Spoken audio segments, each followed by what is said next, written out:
Hola, buenas noches y bienvenidos a Mincaricui, un programa de formación de la Escuela de Educación Superior Pedagógica Puglia Sunchis, con el auspicio de LED y que busca que aportemos juntos a la construcción de una educación y de un país más justo para todos. Hoy empezamos la novena temporada de Mincaricui, ya son 3 años juntos, y hemos llamado este ciclo de inicio Cuando la política destruye. El tema de hoy se llama ¿Qué destruye la meritocracia? Y es sobre la meritocracia que vamos a conversar con nuestra invitada de hoy. Ella es Sigrid Bazán, congresista de la Nación, presidenta de la Comisión de Trabajo en el periodo 2022-2023 y una mujer de izquierda, como ella misma se define en sus redes.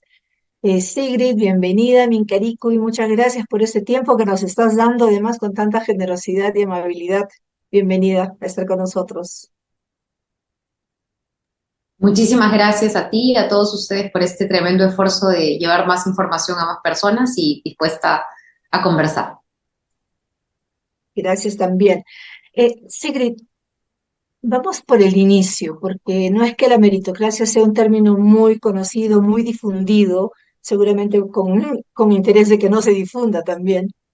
¿Por qué resulta tan importante la meritocracia en un país democrático?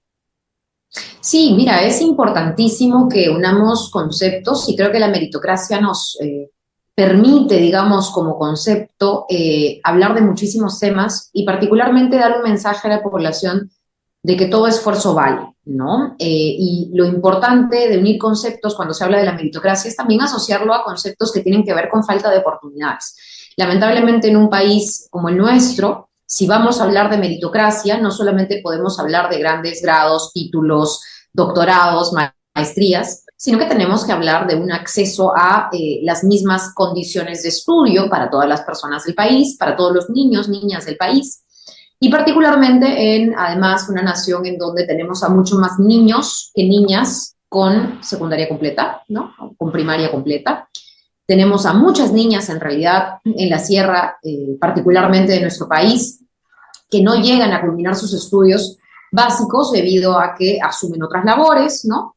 Y tenemos en general también una brecha educacional enorme con respecto a la capital, que es donde más se concentra, digamos, el mercado, las ofertas de centros educativos, ya sea de educación básica hasta educación superior. Entonces, si hablamos de meritocracia, también tenemos que hablar de alguna manera de muchos derechos que conjugándose le tienen que permitir al ciudadano saber que todo esfuerzo vale, ¿no? Ujú.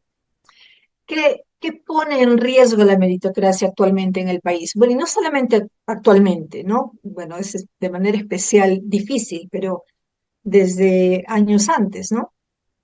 Sí, bueno, en realidad lo que hemos visto en el Ejecutivo y en el poder político nos habla mucho de la falta de meritocracia de alguna manera. Por ejemplo, en el caso de las últimas resoluciones que ha sacado el MINSA y en general, por ejemplo, contrataciones en el Estado, en donde vemos a personas que muchas veces son contratadas a dedo o son finalmente o entran finalmente a ser personal no por sus capacidades, sino por sus contactos.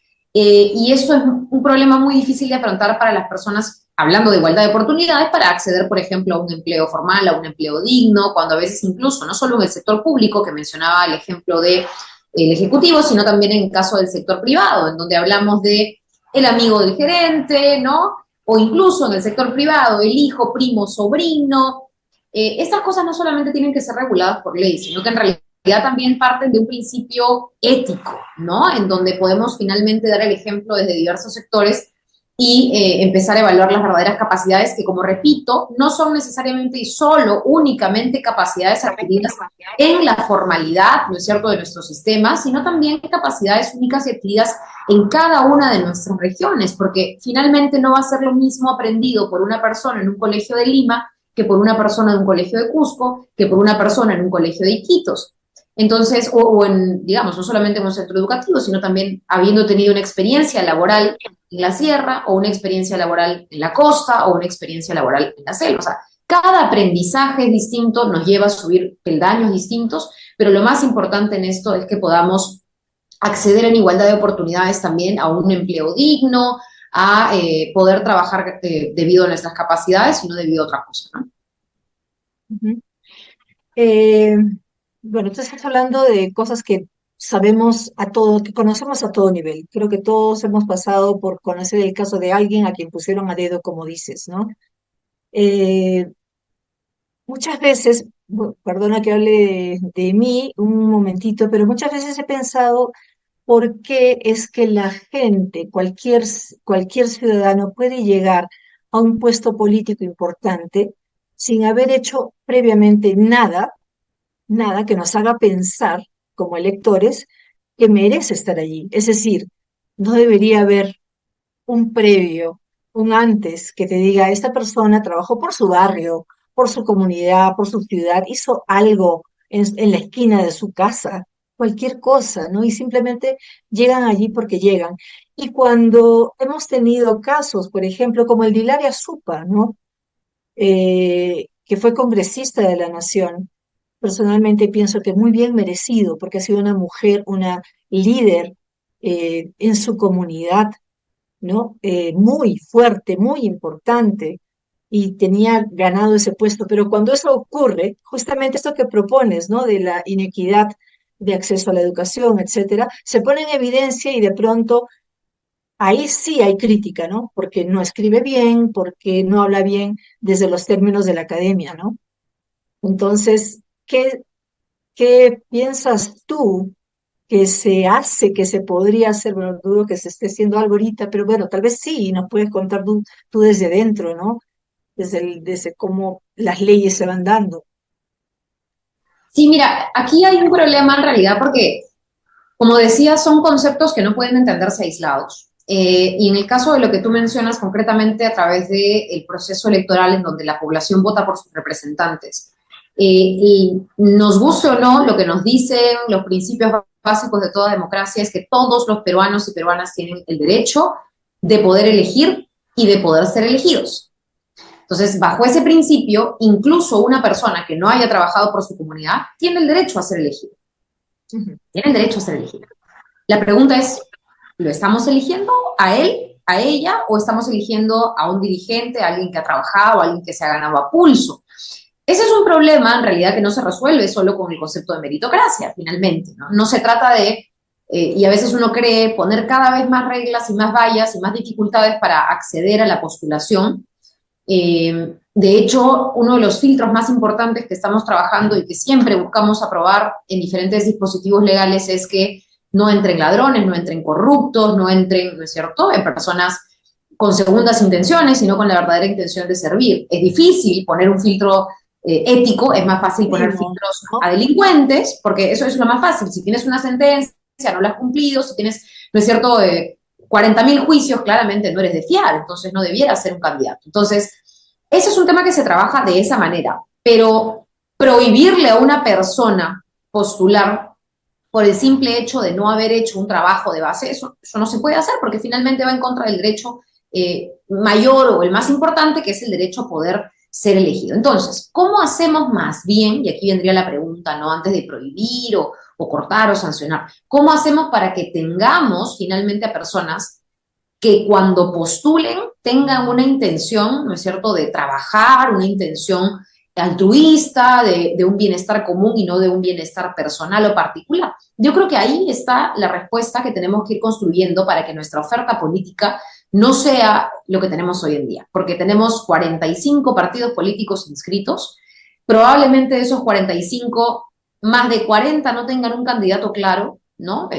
O un dirigente conocido por su población, por su comunidad, por haber hecho trabajo de base, de años, etcétera, sino que son meras inscripciones formales de papel, solicitudes, trámites, que no le dicen nada a una población que finalmente tiene que elegir entre el mal menor o entre personas que no comparte o entre personas que no le representan o que no conocen por su trabajo anterior. Entonces, ese es el proceso, digamos, que yo creo que también se va trabajando desde la educación, en donde el niño, el joven, el adulto o el joven adulto entiende que lo más importante, ¿no es cierto?, dentro de su comunidad no es él, sino es el todo, porque nadie vive en sociedad dentro de una burbuja. Y eso nos enseñó la pandemia y nos enseñará la vida. Nadie vive bien en el sálvese quien pueda, finalmente todas las cosas para que puedan mejorar el sistema de salud, el sistema educativo, el sistema... Y pongo un ejemplo, con eso termino para no extenderme mucho, muy claro y es muy triste, no es un ejemplo que me guste dar. El caso del congresista Guerra García, que falleció al sur de nuestro país, me parece que en Arequipa, que, y lo digo como congresista, tiene un buen seguro de salud, se puede atender en cualquier centro de salud privado o público, pero que estaba en una zona, en un lugar en donde lamentablemente no había un centro de salud cercano, no había una ambulancia, no había los medios. ¿Qué hace una persona con todo el dinero del mundo, con todas las facilidades y con el más alto puesto, si vive en un país en donde la comunidad en la que se encuentra no tiene esas facilidades? Entonces, es momento de que entendamos que para poder tener una mejor oferta política, dentro del crecimiento, dentro del desarrollo, dentro de la socialización por la cual pasamos todos, el mensaje debe ser: todos podemos más siempre y cuando estemos unidos, siempre y cuando pensemos y trabajemos en comunidad. Yo creo que eso es importantísimo. Ujú. Sí, mira, y nomás para comentar, para puntualizar, el lugar donde estaba el congresista Guerra García era en Punta de Bombón, con Correcto. una carretera asfaltada y perfecta que lleva hasta Mollendo, ¿no? Imaginemos cómo funciona eso cuando una emergencia médica se da en la comunidad X, donde no existe nada, nada parecido, ¿no? Ningún Tal medio de cual. transporte cómodo, ¿no? Sigrid, aunque parezca una pregunta obvia, me interesa mucho tu visión, porque nos interesa mucho tu visión, porque en verdad ves las cosas desde una perspectiva distinta, ¿no? Y de qué manera este riesgo, esta debilidad de la meritocracia en nuestro país actualmente afecta a todos y en especial, ¿de qué manera piensas que afecta al sistema educativo, a todo lo que tenga que ver con educación en el país? Mira, yo creo en realidad, a ver, cada cosa que tenemos afecta a los más vulnerables. Y lamentablemente en la educación tenemos a los niños y jóvenes que son la población más vulnerable. Cualquier crisis económica, cualquier crisis democrática, en ese sentido, la falta y la crisis de la meritocracia en el país en general, todo afecta más duro y golpea más fuerte cuando se trata de los más pequeños, que son finalmente los más vulnerables. Y dentro de esa población vemos la gente que siendo joven, siendo niña, ¿no es cierto? Porque los niños son sujetos de derecho. Acabamos de pasar la celebración del Día del Niño y entendemos que el niño tiene derecho a la educación, a la salud, al juego, ¿no? Entonces, viéndolos como sujetos de derechos que son, vemos también que hay una gran parte de la niñez anémica, en la pobreza extrema. Entonces, claramente nos damos cuenta que aquí la crisis meritocrática es de alguna manera también algo que impacta de manera más fuerte en nuestra niñez y juventud, ¿no? Y yo creo que en ese sentido lo que hay que reforzar son los canales democráticos, lo que hay que reforzar, ¿no es cierto?, es la profesionalización, pero eso nos habla también, es un círculo vicioso porque el que enseña al niño es maestro, tiene que terminar una carrera en educación y los maestros en general de costa, sierra y selva tienen que tener el mismo acceso o la misma igualdad de oportunidades al momento de escoger la carrera de educación, para que la puedan terminar bien, para que no sea un examen final comprado, para que no sea, ¿no es cierto?, un profesor que finalmente se gradúe porque le pagó el examen y se lo hizo alguien más. Entonces, si no mejoramos todo el sistema educativo, lamentablemente no vamos a poder hablar de meritocracia y vamos a mellar o minar, ¿no es cierto?, una de las cosas más importantes, motor del país, que es el sistema educativo. Ahora, eso tiene que ser trabajado, construido, por supuesto, mejorando el sistema de educación en su totalidad y, por supuesto, también entendiendo dos cosas, no solamente la meritocracia, que es importante, que se valora, sino también entendiendo que finalmente el centro educativo es una comunidad. Dentro de esa comunidad están los alumnos, pero está también personal administrativo, que son trabajadores, y está también el personal de los maestros, que también son trabajadores. Habrá una plana rectora, ¿no es cierto?, directiva, etcétera, pero es una comunidad y tenemos que evaluar también el crecimiento y la mejora de nuestro sistema educativo, meritocrático, en general, en todos los espacios, incluida en toda esa comunidad que forma este espacio. Puede ser un colegio, puede ser un instituto, ¿no? Ujú. Sigrid, el Congreso pasa por un momento, tal vez el de los peores, ¿no? Actualmente, con el Congreso anterior. Disculpa, no hay la intención de No, incomodarte, totalmente de acuerdo, totalmente de acuerdo. pero en el Congreso anterior todos pensábamos que más bajo no podíamos caer, pero nos terminamos siempre sorprendiendo, ¿no?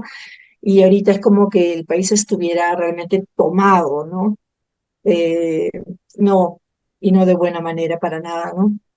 Este, tú hablaste hace un momento de cómo efectivamente tenemos el derecho, todos los ciudadanos, de poder postular y de ser elegidos, ¿no? Y ser representantes de nuestra ciudad, nuestra provincia, nuestro departamento. Y hablaste de, bueno, que no necesariamente hay que hacer algo, pero que sí se debe tener la voluntad de servir al otro, ¿no? De servir a todos. Pero ¿cómo medir eso? Eh, Desde los partidos políticos hay un reglamento, se espera algo. Hablemos de tu experiencia personal, en tu grupo político. ¿Cómo es que miden esa voluntad de la que hablas? Porque es bastante etéreo, ¿verdad? Es poco objetiva la medición ahí. Sí, es una buena pregunta. Solo para corregir, yo no dije que no haya que hacer nada para postular, yo dije que formalmente la ley no te lo exige y exigirlo de alguna manera podía ser restringir tu derecho a ser elegido porque no todos tienen acceso a tener un doctorado. No es tan sencillo pagarse un doctorado en este país, ¿no? Y mucho menos encontrar una universidad que te ofrezca un doctorado en lo que te gusta, en lo que puedas hacer. O sea, lo que voy es, tenemos que con todas las variables considerar que puede ser distinto, pero al mismo tiempo cuenta que un dirigente con toda la sabiduría ancestral, ¿no es cierto?, de su comunidad indígena, postule sin un doctorado a que un limeño que ha tenido acceso a una universidad pueda postular sin esa sabiduría, pero con un conocimiento técnico que adquirió en doctorado. O sea, digamos, hay que evaluar también la complejidad y la diversidad que existe en nuestro país. Entonces, no se trata de medir a todos con la misma valla. Lo que yo sí creo personalmente es que, claro, para que alguien candidate, tiene que haber hecho algo por su comunidad. No necesariamente hablamos pues de tener el premio Nobel, pero sí hablamos de algún tipo de trabajo que se le reconozca y yo creo que eso es fundamental, ¿no? En el caso de nuestro espacio político y hablando de nuestros dirigentes, yo por ejemplo el día de ayer domingo estaba compartiendo con una dirigente aquí en Lima, es una zona muy olvidada del cercado de Lima, y es un asentamiento humano, estábamos en la zona que se llama Planeta, en un local comunal, y en esa zona la dirigente más antigua, ya debe tener 82 años, la compañera Rosita, me decía que ella logró conseguir la titularidad del local porque lamentablemente tenía que quedarse a dormir, ¿no? Y se quedaban a dormir para poder poco a poco recuperar las tierras que mafias les habían arrebatado y finalmente poder regularizar su inscripción y obtener la titularidad de esa propiedad. Y ese fue el primer local comunal que fue usado y es usado 40 años después por esta junta vecinal, junta de todas las organizaciones de la comunidad, ¿no es cierto? Hay personas que velan por la seguridad de la zona, personas que velan por las ollas comunes, vinieron representantes del vaso de leche de la zona y pueden reunirse en este local para dar sus anuncios, coordinar sus actividades, etcétera. Entonces, ese tipo de reconocimiento de la compañera que lleva más de una vida, 40 años, mira, yo ni siquiera tengo 40 años, 40 años de luchar, ¿no es cierto?, por lo que es suyo, por mantener además un espacio que no es para ella, porque no es su casa, ¿no? Es más bien para la comunidad y para el trabajo comunitario que ahí el Estado no hace. O sea, ahí no llega el Ministerio de Agricultura a ofrecer comida, ahí no llega la policía a chapar al delincuente, ahí ellos se autoorganizan. Y ese reconocimiento que de repente no estará en un papel es el reconocimiento que uno le da a su dirigente del Cercado de Lima aquí, y es una militante del partido que ojalá, yo diría que aspire, ¿no es cierto?, a candidatear, pero tiene 82 años y yo la veo muy contenta siendo dirigente barrial, zonal de su zona. Entonces también hay que alentar que no todas las dirigencias van a ser candidatos y que un partido no se trata solo de candidatos, pero sí construye, apoya, protege y le da sostén a sus dirigentes. Y eso es lo que hemos hecho ayer y estamos haciendo siempre. Creo que hay que trabajar desde los partidos, pero por supuesto, yo no soy fanática de imponer, entonces, como repito, no se trata de imponer que todos los requisitos se cumplan, pero sí se trata de hacer un proceso casi pedagógico con los partidos políticos y lo que sí requieren leyes drásticas es la corrupción, la organización criminal, y por eso es que yo comparto contigo. Este Congreso es una podredumbre que acaba de aprobar una ley que permite que las organizaciones criminales se vayan y hagan lo que se les dé la gana con el poder político.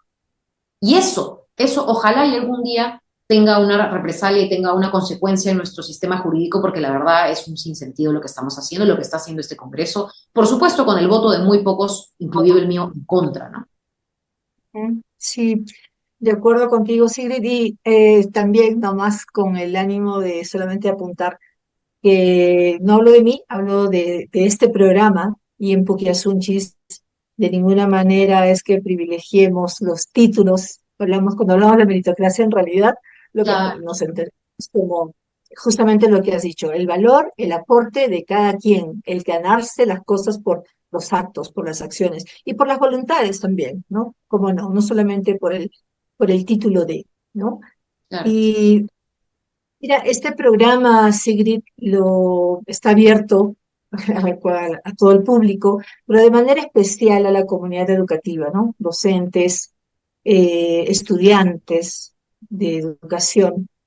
En este momento son aproximadamente 100 estudiantes conectados simultáneamente desde un dispositivo. Están reunidos en clase, además, con sus docentes, ¿no? Con sus maestros y maestras. Y muchos, bueno, se ha vivido de muy cerca, especialmente en esta zona, en estas regiones del sur andino, se ha vivido de manera muy intensa todo el tema de las luchas desde diciembre del 22, ¿no? Y las muertes, qué sé yo, hemos visto, de hecho, hemos visto muertes de cusqueños aquí mismo, ¿no? Entonces, hay una suerte de desesperanza, una desesperanza grande. eh, Estoy hablando de los jóvenes ahorita. ¿Qué les dirías a ellos desde la política, desde la vida política del país? Mira, es un momento difícil y yo sé que fue mucho más duro hace casi ya año y medio. Un año y medio después seguimos, y te lo dice alguien que también ha visitado regiones, ¿no?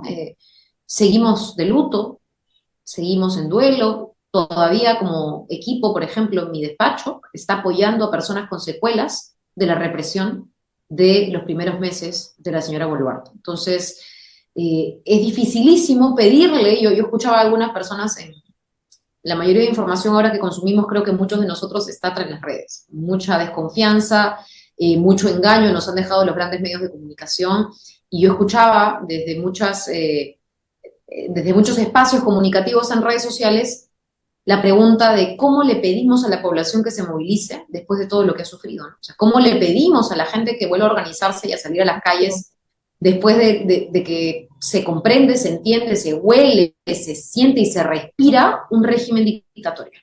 Un régimen que cierra la calle, saca a los militares afuera, y esa es la fotografía de 28 de julio, y cuya única anécdota de repente es la señora Boluarte gobernando desde una computadora, haciéndose cirugías, faltando, ¿no es cierto?, y ocultándose de palacio, y a congresistas que finalmente terminan siendo pifiados, abucheados y funados a donde vayan.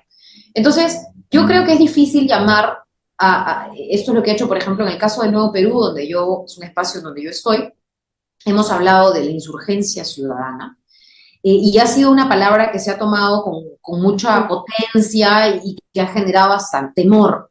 Pero finalmente es una palabra comprendida en nuestra Constitución, es un derecho que tienen los ciudadanos y es básicamente puesta en un contexto en donde el actual gobierno tiene 2% de aprobación.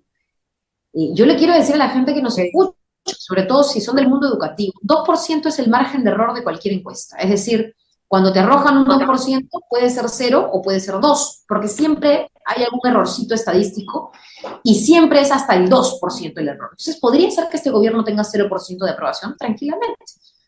Y podría ser que en el mejor de los casos tenga 2% de aprobación, que de por sí ya es paupérrimo. Entonces, yo creo que hablar de insurgencia, es decir, hablar de desobediencia civil, hablar de autogestión, hablar de organizarse, hablar de rondas, de juntas, de colectivos sociales, es ahora la manera de poder ir recomponiendo el tejido social, de poder acompañarnos, no necesariamente para salir a las calles mañana, quizá en algunas regiones todavía se viva una angustia, un temor y un sufrimiento como el que vivimos hace años y algunos meses. Pero sí quizá como forma de no sentirse solo. Y mucha gente de repente querrá decir lo contrario, pero yo la verdad he encontrado en la política una forma de no sentirme tan sola. A veces uno tiene ideas que son distintas, a veces uno quiere lo mejor para los demás antes que para uno mismo, y eso suena extraño, suena raro, o si suena sensato, no muchos te acompañan. En la política, en los colectivos sociales, en el otro, que te comprenda, hay una forma también de acompañamiento, lo que llamamos nosotros las redes de acompañamiento, cuando se trata, por ejemplo, de una víctima de violencia, cuando se trata de algún caso en particular, hay que trabajar sobre esas redes de apoyo y ya no solamente redes de apoyo, sino redes de construcción, convertirlas en espacios de construcción colectiva. Yo creo que estamos en un proceso que va a demorar, un proceso que algunos han llamado proceso constituyente, ¿no? En lugar de ser destituyente, un proceso constituyente que va construyendo poco a poco, y hay que tomarnos el tiempo para, antes de caer en la locura de la política, en donde cada día es un escándalo, sentarnos, reflexionar, conversar, pensar qué país queremos, cómo se va a lograr, y no va a ser de un día para otro, cómo se va a construir. Yo creo que eso es lo que deben hacer los partidos políticos, ¿no? Y por supuesto, en el caso de quienes somos autoridad, no darle un segundo de descanso a quienes están en estos momentos haciendo de las suyas, también es parte de nuestro trabajo. Pero los jóvenes tienen una gran tarea en todo esto, ¿no? El poder no darse por vencidos y no rendirse y ofrecer mucha valentía y chamba, creo que es lo que toca ahora. Sigrid, muchísimas gracias por tu tiempo. Sabemos que eres una persona muy ocupada, sin duda, y de manera especial quisiera reconocer tu apertura a una comunicación tan directa, tan amable. No es usual en personajes públicos, la verdad, hay que decirlo, y me parece importante hacerlo públicamente también. Muchísimas gracias por habernos acompañado en Mincaricoy. No, muchísimas gracias a ustedes. Lo primero que tenemos que hacer como autoridad es abrir el diálogo, conversar, incluso en cosas que nos hagan sentir incómodos, para eso estamos, y siempre dispuesta a poder contribuir con espacios que construyan, ¿no? Incluso si eso implica reconocer autocríticas, si eso implica también poner de más, poner el hombro, creo que para eso estamos. Eso, y mucha fuerza para lo que queda. Sabemos que eres de quienes están ahí de pie y no pareces flaquear en todo caso. Así que mucha fuerza y mucha suerte. Al igual que ustedes somos, estamos ahí unidos en poder cambiar el país hacia algo mejor. Muchísimas gracias de Eso, nuevo por el espacio. eso, gracias también. Y bien, llegamos al final de este Mincaricui, recordándoles siempre que todos nuestros programas quedan a disposición de todos en nuestro canal de YouTube bajo el nombre de EESP Pugliasunchis, y los invitamos el próximo martes también a ver el programa que tenemos para ustedes. El invitado será César Gálvez de la Asociación Tarea en Ayacucho. Hablaremos con él sobre el derecho a la educación de los pueblos indígenas peruanos. Gracias por habernos acompañado. Hasta el próximo martes.